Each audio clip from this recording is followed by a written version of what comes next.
ठरलं तर मग 8 मेच्या भागामध्ये आज आपण बघणार आहोत. खरं सांगू का मंडळी, जे कोणी आज एपिसोड पाहत आहेत ना, खरंच आजचा एपिसोड खूपच छान आहे आणि नक्की आजचा संध्याकाळचा एपिसोड पहा, कारण त्या एपिसोडमध्ये खूप मोठा गौप्यस्फोट होणार आहे. जो सिरियलचा मेन उद्देश आहे ना, की प्रिया ही खोटी तन्वी आहे, हे सर्व घरच्यांसमोर आलेलं आहे. प्रियाची अर्जुन सायलीने जे ब्लड रिपोर्ट काढलेले असतात, दोघेही जण सर्वांसमोर ते आज सांगणार आहेत आणि त्यामुळे मंडळी आजचा एपिसोड पाहायला अजिबात विसरू नका. सायली रूममधील काम करत असते, त्याच वेळेला अर्जुन ते रिपोर्ट घेऊन येतो. अर्जुन सायलीला म्हणतो, बघ रिपोर्ट आले आहेत आणि आज आपल्याला सर्व घरच्यांना सांगायचं आहे. तर दोघं जण रिपोर्ट वाचतच असतात. त्याच वेळेला कल्पना अर्जुन सायलीला हॉलमधून आवाज देते, पूर्ण आजी आल्या आहेत, तुम्ही खाली या.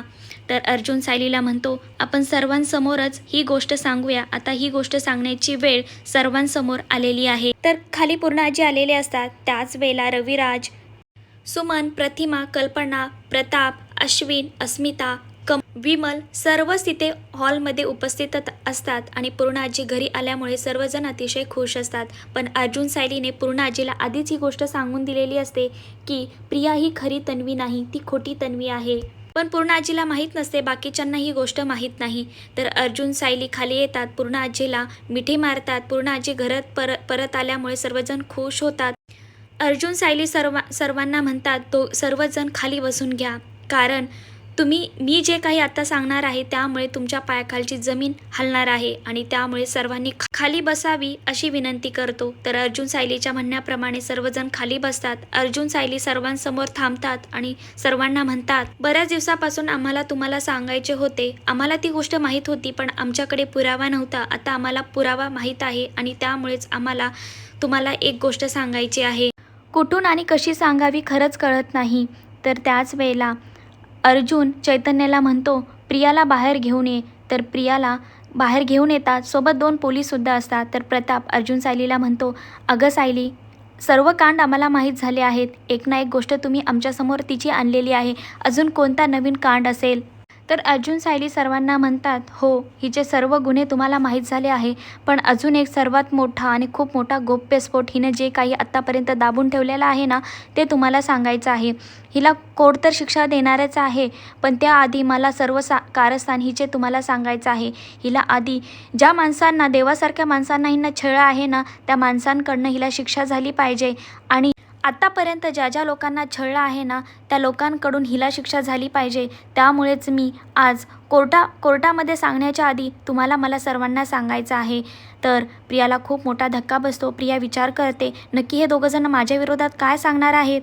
त्यामुळे ती अतिशय घाबरलेली असते. तर प्रताप अर्जुन सायलीला म्हणतो, आता धडधड वाढत आहे, जे काही सांगायचं आहे ना पोरांना लवकर सांगा. तर अर्जुन सायली सर्वांना म्हणतात, खरं तर हे सर्वांसमोर आणणं आमच्यासाठी खूप कठीण होतं.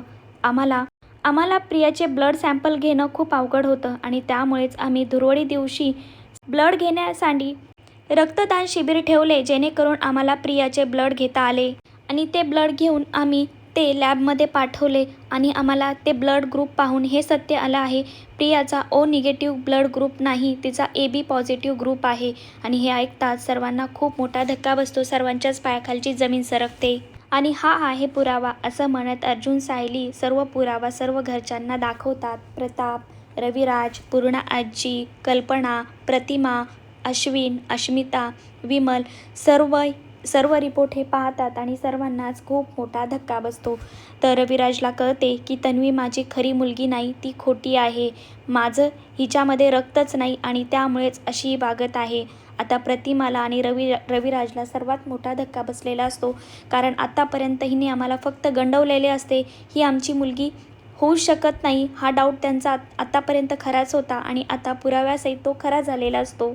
प्रतिमा म्हणते, मला वाटलेच होते, ही मुलगी माझी असूच शकत नाही. जे कट कारस्थान ही करते ना, त्याप्रमाणे ही माझी मुलगी असूच शकत नाही, हे आता पुराव्यासहित खरं झालेलं असतं.